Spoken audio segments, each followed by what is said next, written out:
تقریبا برادرای عزیز 2 هفته پیش بود در همین شهر تومن و الان 2 هفته پیش و زیادتر یک برادر که تاجیک مونه 25 ساله، 2 تاجیک دیگر برادرای عزیز به خاطر پول شده کلاهش از تنش جدا کردن. به خاطر همیه که بچه‌ها زنگ میزنه و چش میگه اوچا جان همو خالام بو که بچه‌ش پول مرا بتیا.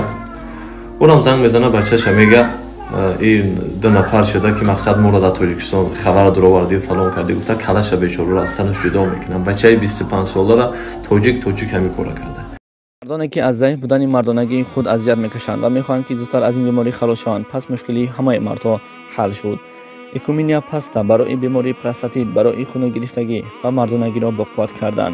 سمی اوان برای بزبالشوی و فربه شوی از 10 تا 15 روز. فدزار کسانی که میخواهند خودشان را خراب کردن از 10 تا 15 روز.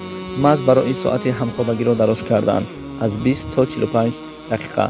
جوانهایی که میخواهند ریش برآورند و شخصانی که می سرشان میریزد مینوکسیدیل نتیجه اش را در طول 3 ماه میبرارد.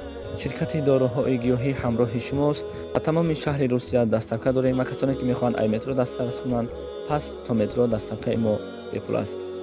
الله شاهده همه روزی در جای اشتگیم برادر همینجا نشسته بودیم، در تلفن زنگ اومد پدر همون بچه گفت خوری جان، گفت سلام علیک کردیم. الله شاهد است هر کسی که فرزندش از دست شدگی میدونه او درد و رنج الله مهربانی مصیبت به سر کسی نیارد.